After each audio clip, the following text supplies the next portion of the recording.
الرحمن الرحیم، السلام علیکم۔ اردو پوائنٹ کے ساتھ میں ہوں آپ کا ہوسٹ منیب خان ملیزی۔ آج میں پروفیسر اجاز صاحب کے ساتھ موجود ہوں۔ یہ وہ پروفیسر ہیں جن کے ساتھ ملتان میں طلبہ نے زیادتی کی، بدتمیزی کی۔ آج من حیث القوم ہم سر سے شرمندہ ہیں کہ وہ ہاتھ لرزے کیوں نہیں جب ہاتھ اٹھ رہے تھے، جب وہ زبان یہ کہہ رہی تھی کہ تو نے مجھے مارا تو وہ زبان میں کپ کپی کیوں نہیں ہوئی۔ یہ وہ تمام دکھ ہے۔ یہ انٹرویو بہت مشکل انٹرویو ہے سر، ہم شرمندہ ہیں من حیث القوم آپ سے کہ یہ ہمارا المیہ ہے۔ زمین کیوں نہیں پھٹی جب وہ بدبخت لوگ آپ پر ہاتھ اٹھا رہے تھے۔ سر آپ کی سب سے پہلے یہ بتائیں طبیعت کیسی ہے؟ سر میں بہتر ہوں، بس ڈپریس ہے تھوڑا سا، باقی الحمدللہ اللہ تعالیٰ آپ کو اس ڈپریشن سے نکالے۔ یہ بتائیں یہ معاملہ کیا تھا؟ سر 12 جولائی کو city college of science and commerce کا ایک فنکشن تھا جو ہمارے ہی اسٹوڈنٹ تھے اور کو فنکشن تھا۔ اس کو ہم نے ایک بارڈ لگا کر، جو ٹری ایک بارڈ ہوتی ہے اس کو لگا کر سیپریٹ کیا ہوا تھا۔ تو فنکشن کے دوران وہ بارڈ کچھ لڑکوں نے گرا دی۔ جب وہ گرائی اس میں ہمارے جو مینجمنٹ ہے، مطلب ڈائریکٹرز جو آنرز ہیں وہ، ہمارے جو ٹیچرز ہیں وہ، اور ہمارے جو پرنسپل ہیں وہ، اور میں خود بھی اس کو مطلب ان کی سائڈ پر گیا تاکہ اس چیز کو بارڈ کو صحیح کیا جائے۔ گارڈز بھی وہاں پہنچ گئے، پولیس والے بھی وہاں پہنچ گئے۔ تو ان میں سے کچھ لڑکوں نے بدتمیزی کوشش کی اور وہ اندر آنے کو اندر آ رہے تھے، وہ اس کو بریچ کرنا چاہ رہے تھے اندر کے، ہم لڑکیوں کی سائڈ پر آئے۔ تو ہم نے وہاں کسی کو بھی مطلب ریکویسٹ کے ذریعے تھوڑا سا سائڈ کیا، انہیں ریکویسٹ کی، پولیس والوں نے سائڈ پہ کیا۔ بس یہ جو زیادہ کوشش کر رہے تھے تو اس کو ذرا بتایا کہ یار لڑکی ہیں، بہتر ہے کہ آپ نہ آئیں، لیکن اس نے بڑی کوشش کی۔ آپ کے کالج کے اسٹوڈنٹس تھے؟ نہیں سر، ہمارے کالج کے اسٹوڈنٹ نہیں تھے، وہ آؤٹ سائڈر کچھ فنکشن میں آ چکے تھے سر۔ پھر کیا ہوا؟ آپ نے ان کو بڑے آرام بس سر پھر بات بالکل ختم ہو گئی بات۔ ہم نے وہ ٹرے دوبارہ لگوا دی اور ہم اپنی سائڈ پہ چلے گئے۔ فنکشن کنٹینیو دوبارہ ہو گیا۔ کنٹینیو دوبارہ ہونے کے بعد ختم ہو گیا۔ ختم ہونے کے بعد سلسلہ چلتا رہا جیسے چلنا چاہیے۔ ہاں، یہ جیسے 12 جولائی کو فنکشن ہوا، جولائی کے بعد اگست، سپٹمبر، اکتوبر، یہ نومبر آ گیا۔ یہ چلتا رہا سر، کوئی ایسا مچ نہیں تھا۔ ایک دو دفعہ کچھ تھریڈ آئے، تصویریں آئی، کسی نے بتایا کہ یہ 3 لوگ ہیں، اس میں محمود قریشی صاحب جو ہمارے پرنسپل ہیں، میں اعجاز خود ادھر کا ٹیچر ہوں، 2009 سے ان کے ساتھ ہوں، اور اس میں ہمارے پاس ایک تراب صاحب ہیں اور ایک وہ بایو کے ٹیچر ہیں، اور سب کی تصاویر بھیجی گئی کہ ان کو تھریٹس ہیں۔ جی، ان کو ہے کہ ہم اس میں شہباز قلندری صاحب ہیں جو کیمسٹری کے ٹیچر ہیں، ان کو تھریڈ یا بھی ہم ان کا تعاقب کر رہے ہیں۔ ان کی ہم نے ریکی کمپلیٹ کی ہوئی ہے۔ اچھا ہاں جی سر، یہ کوئی پورا ایک آرگنائز گروپ ہے یا بس یہ ایویں ہی ہے؟ میں نہیں سمجھتا، لیکن کچھ لڑکے کہتے ہیں جن کا گروپ بنا ہوا ہے، کیونکہ سر ہم تو کبھی اس معاملے میں پڑے نہیں ہیں، نہ ہمیں پتہ ہے۔ اچھا، انہوں نے مجھے مارنے سے پہلے مہینہ سوا مہینہ پہلے اس کی ایک 1-5 بھی ہوئی ہے۔ ہمارے ڈائریکٹر صاحب، پرنسپل صاحب ہیں محمود صاحب، ان تھانہ چوک پہ وہ رہتے ہیں، ان کے گھر کے مطلب گیٹ پہ چڑھ کے ایک اینٹ کا بٹا مار کے ان کا شیشہ توڑا تھا انہوں نے، کار کا، وائٹ کار تھی، تو انہوں نے 1-5 بھی اس پہ کروائی ہوئی ہے۔ اچھا یہ بتائیں اس بدبخت گینگ کے کتنے لوگ ہیں اور آپ کتنوں کو جانتے ہیں؟ سر جب انہوں نے مجھے مطلب بلایا، انہوں نے مجھے مارا، تو اس وقت تک مجھے یہی نہیں پتا تھا کہ یہ لوگ ہیں کون۔ تو جب ہم نے بالکل ہم دیکھ رہے ہیں آپ دہائیاں دے رہے ہیں اور ان میں کوئی احساس نہیں ہے، کوئی شرمندگی نہیں ہے۔ تو اچھا، اس میں انہوں نے مجھے جب مارا تو 1 منٹ تھا ایسے ہی، 1 منٹ میں 11-12 لوگ تو کتنے پڑ جاتے ہیں آپ کو علم ہے۔ اچھا، تو اس وقت میں جو ہے نا، مجھے ان کے بارے میں بالکل بھی علم نہیں تھا، ایون کہ وہ جو لڑکا مجھے کہہ رہا جی میں وہی ہوں جس نے مارا ہے تمہیں، سر میں تو اس کو بھی نہیں جانتا تھا، اس لڑکا کون ہے۔ میں بار بار کہہ رہا ہوں میں تمہیں نہیں جانتا بھائی، تم ہو کون؟ میں ٹیچر ہوں، نہیں مانا سر۔ تو مسلسل مارتے رہے سر مجھے۔ اگر میں کوئی مطلب آپ اس میں دیکھیں، میں نے کوئی ریزسٹ نہیں کیا انہیں، کیونکہ میں انہیں جانتا ہی نہیں تھا سر، میں کیا کرتا ان کے لیے۔ انہوں نے اسٹارٹ کر دیا مارنے کے لیے سر مجھے، اور پھر میں اپنے ڈائریکٹر صاحب کے پاس آیا، وہ کالج میں موجود تھے، میں نے انہیں بتایا کہ یہ معاملہ ہے، تو ہم فوری ڈی ایس پی صاحب کے پاس گئے، انہوں نے میرا ڈکٹ کروایا 1 نومبر والے دن، وہ ڈکٹ ہوا میرا، اور پھر وہ 1 دن بعد ملا، اور 2 دن تھوڑی سی پولیس مصروف رہی بندوبست میں. اس میں وہ آئے ہوئے تھے, کیا نام ہے, بلاول صاحب آئے ہوئے تھے. تو یعنی بلاول صاحب کی سیکیورٹی زیادہ اہم تھی ان کے لیے, اور استاد کی جو اہمیت ہے یہ المیہ ہے. قومیں بنتی بھی ایسے ہیں ترجیحات سے. بلاول کی سیکیورٹی تو اہم ہے, لیکن استاد کی عزت نفس مجروح ہو.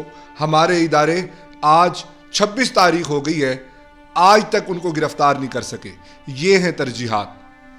تو بلاول صاحب آئے ہوئے تھے, تو وہ ذرا ان بندوبست میں لگ گئے.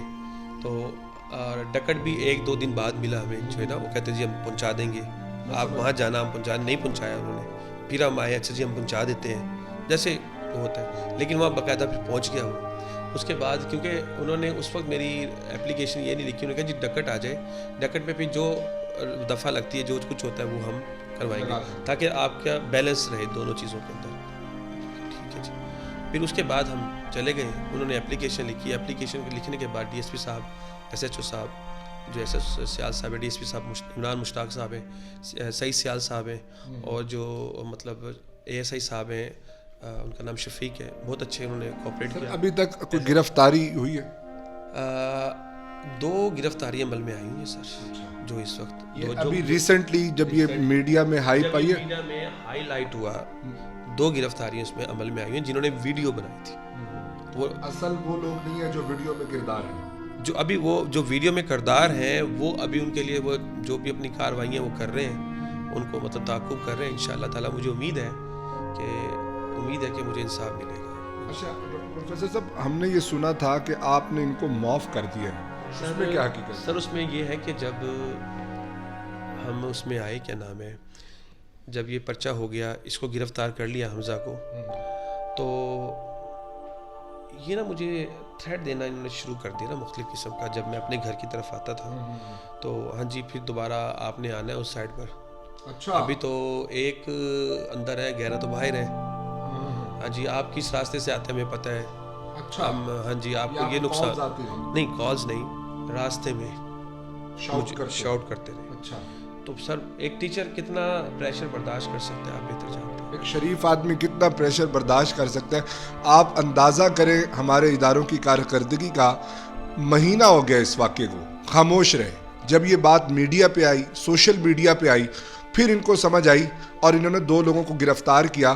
اور سر بتا رہے ہیں کہ وہ میں نے معاف نہیں کیا, آپ کو تھریٹ دیے گئے, جس کی وجہ سے آپ نے کہا کہ معاملہ پہلے 8 تاریخ کو گرفتاریاں میرا خیال ہے عمل میں آئی ہیں, انہوں نے پولیس والوں نے کی ہے, اور اچھی کارکردگی انہوں نے کی ہے. میں آپ جھوٹ نہیں بولتا, کیونکہ ٹیچر کو نہیں بولنا چاہیے جھوٹ. تو اس وقت مطلب انہوں نے کیا, اور میں نے, کیونکہ ظاہری بات ہے مجھ پہ پریشر بہت زیادہ تھا, تو میں نے انہیں اللہ واسطے کہا جی میں نے معاف کیا.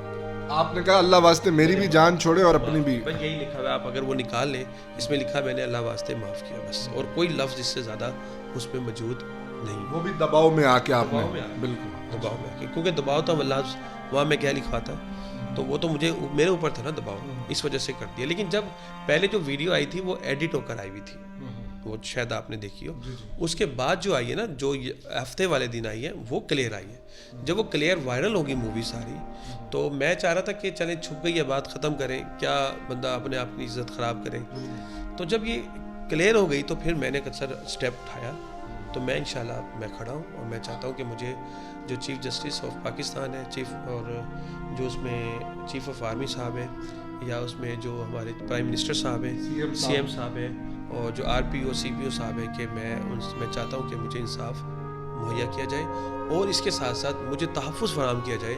مجھے ان سے خطرہ ہے, اور وہ کبھی بھی مجھے نقصان پہنچا سکتے ہیں. نقصان پہنچا سکتے ہیں. یہ استاد دہائی دے رہا ہے, CM صاحب عثمان بزدار صاحب کی طرف دیکھ رہا ہے, یہ استاد دیکھ رہا ہے عمران خان کی طرف, یہ استاد دیکھ رہا ہے چیف آف آرمی اسٹاف کی طرف, یہ دیکھ رہا ہے استاد چیف جسٹس صاحب کی طرف. ان کو انصاف ملے, یہ ہمارا مان ہے. انہوں نے کیا نام ہے, یہ وزن اٹھایا ہے کہ اس قوم کو بنانا ہے. تو سر کیسے پریشر ہے آپ کی فیملی پہ؟ فیملی سر دیکھیں, فیملی کو خود ہفتے والے دن پتہ چلا جب یہ ویڈیو وائرل, آپ نے خود دبا دی کہ آپ نے رفع دفع کر دی. اپنی وائف تک کو نہیں بتایا, اپنے ماں باپ کو نہیں, اپنے بھائیوں کو نہیں بتایا. میں نے کہا چلیں ختم ہوگی, میں چھوڑے اس چیز کو. جب وہ وائرل ہوئی تو پوری دنیا نے دیکھا اس چیز کو, تو پھر وہ میری والدہ وہ رو رہی تھی, والد وہ پریشان تھے اور مجھے عجیب سی کالیں ٹیچر سے شروع ہو گئی. میں کیا کرتا مجھے بتائیں کہ میں اس چیز کو کیا کرتا. میرا بچہ جب میں گھر پہنچا ہوں وہ روتے ہوئے میرے گلے لگ گیا وہ کہ مطلب میرے جو ہے نا میرے پاپا کو مار رہے ہیں. مجھے بچے کے اندر ایک جو ویڈیو یہ تب کی بات اور میری وائف نے کیسے کنٹرول کیا مجھے تو حیرانی ہو رہی ہے. وہ اتنا کنٹرول کر نہیں سکتی اپنے اوپر, یعنی مجھے پتہ ہے نا کہ وہ کس طرح سے اس چیز کو وہ دیکھتی ہے. پھر میری اچھی خاصی جو ہے نا کریکٹرز کو جو ہے نا داغ لگا. مجھے تمام دوست ہیں وہ جانتے ہیں, میری پرسنالٹی کو وہ جانتے ہیں, تو وہ ان کی مہربانی ہے میرے ساتھ کھڑے ہیں وہ لوگ. اگر میں کچھ اس طرح سے ہوتا مجھے نہیں لگتا وہ میرا ساتھ دیتے کبھی بھی. ٹیچر کمیونٹی میرے ساتھ ہیں, اسٹوڈنٹ میرے ساتھ ہیں, میرے اپنے دیکھیں اگر میں کچھ غلط ٹائپ کا بندہ ہوتا ہے میرا خیال ہے کہ جو سٹی کالج کے ڈائریکٹرز ہیں وہ کبھی مجھے بیئر ہی نہ کرتے اس سسٹم کے اندر. اگر میں خدا نخواستہ میری کچھ غلط ایکٹیویٹی ہوتی تو آپ بہتر جانتے ہیں کہ کوئی بھی پرائیویٹ ادارہ غلط ایکٹیویٹی کو بیئر نہیں کر سکتا, ٹھیک ہے نا. تو وہ کبھی بھی بیئر نہیں. میں تو 2009 سے ان کے ساتھ چل رہا ہوں, میرا ان کے ساتھ ایک چلنا ہے. آپ اس کو بہتر جانتے ہیں کہ اگر آج میرے ساتھ دیکھیں نا سٹی کالج کے پورے ملتان کے اسٹوڈنٹس ریلیاں نکل رہی ہیں. بالکل میں آ رہا تھا تو کافی ریلیاں نکل پرسنلی جانتے ہیں, اور بلکہ وہ لوگوں سے پوچھ رہے ہیں جی اجاز کے بارے میں بتائیں. وہ لوگ جو مجھے جانتے ہیں پرسنلی وہ بتا رہے ہیں میرے بارے میں بھئی وہ کیسا بندہ ہے کیسا نہیں ہے. اجاز صاحب, اس سب کے بعد وہ بدبخت لوگ آپ سے معافی مانگنے نہیں آئے؟ اسٹل نہیں جی, کوئی نہیں. اس کے بعد تک ابھی تک کوئی رابطہ نہیں ہے جی, کہ انہوں نے مجھے ٹچ نہیں کیا کسی قسم کا, مجھے نہیں انہوں نے کال کی ہے. وہ اب کس منہ سے سر معافی مانگے, کس منہ سے کون آئے گا ان کا مجھے بتائیں. کون اب ان کو سپورٹ کرے گا؟ میں یہ پوچھ رہا ہوں کہ اگر کوئی اس کو سپورٹ کرتا ہے اس کا مطلب وہ بھی مجرم ہے اس کے اندر. وہ آپ استادوں کی عزت کی بحالی کے لیے کھڑے ہوں گے یا ان کو معاف کر دیں گے سر, یا پھر درگزر کریں گے جیسے آپ نے کہا پہلے کیا میں نے؟ سر مجھے بتائیں, جب ایک ٹیچر پر پریشر اتنا ڈال دیا جائے, فیملیز کی ڈسٹرائے ہونے لگے, تو کون کہاں تک چل سکتا ہے مجھے بتائیں آپ, کہاں تک چل سکتا ہے یہ آپ مجھے بتائیں. میں اس لیے کہہ رہا ہوں کہ مجھے تحفظ فراہم کیا جائے جو ہے نا, تاکہ میں اپنے لیے بھی لڑوں اور باقی جو ٹیچر ہیں میں ان کے لیے بھی کچھ کروں. میں یہ چاہ رہا ہوں. بالکل, اساتذہ کی کمیونٹی پوری پریشان ہے. آپ سپوز کریں کہ آپ کا بچہ آپ سے آ کے لپٹے اور وہ کہے میں دہرانا نہیں چاہ رہا, آپ کی فیملی پہ کتنا پریشر ہوگا, آپ کے والدین پہ کتنا پریشر ہوگا. ہم چاہتے ہیں کہ استاد محترم کو, یہ ہمارے بھی استاد ہیں, یہ معمار ہیں, یہ قوم کو تعمیر کر رہے ہیں, اس بگڑی قوم کو بنانے کے لیے انہوں نے زندگی وقف کی ہے. آپ اندازہ کریں کہ ان پر اور ان کی فیملی پر کیا بیتی ہوگی. اسی کے ساتھ اپنے ہوسٹ منیب خان ملزئی کو اجازت دیجیے, میرے بھاری ہو رہا ہے مجھ پہ کچھ ادا کرنا. ہم سر آپ کے ساتھ ہیں انشاءاللہ. کچھ آپ اور کہنا چاہیں؟ بس میں یہ چاہ رہا ہوں کہ جو پیرنٹس ہیں وہ اپنے بچوں پہ نظر رکھیں اور ان کی ایکٹیویٹی پر نظر رکھیں جو کچھ ہو رہا ہے. اور ہمارے پاس تو بچہ 6 گھنٹے کے لیے آ رہا ہے پڑھنے کے لیے, 18 گھنٹے وہ گھر میں ہے. اس کو دیکھیں ان کی ایکٹیویٹی کیا ہے, وہ کیا کر رہے ہیں, کس کوئی غلط چیزوں میں تو نہیں پڑ گئے ہیں, ان کا کیا آنا جانا ہے, گھر کا ٹائم ہے. تو میرا خیال ہے پیرنٹس کو بھرپور اپنے بچوں پر توجہ دینی چاہیے. تو اس میں ٹیچر بھی مطلب ایک پیلر ہے, لیکن پیرنٹس بھی ایک پیلر ہے بہت بڑا. جب تک یہ لوگ آپس میں ان کا ایک اچھا سا جوائنٹ نہیں ہوتا, ایک اچھی جو ہے ان کی آپس میں ایک مشترکہ میٹنگ نہیں رہتی, اس وقت تک اس مسئلے کو ہم حل نہیں کر سکتے. ٹھیک ہوگا سر, انشاءاللہ ہم آپ کے ہمارے ساتھ ہیں, ہماری ٹیم پوری ساتھ ہے, اور یہ درد بڑا درد ہے اور آگے کنٹینیو کرنا میرے لیے تو مشکل ہو رہا ہے. اسی کے ساتھ اجازت دیجیے. اللہ ہم سب کا حامی و ناصر ہو.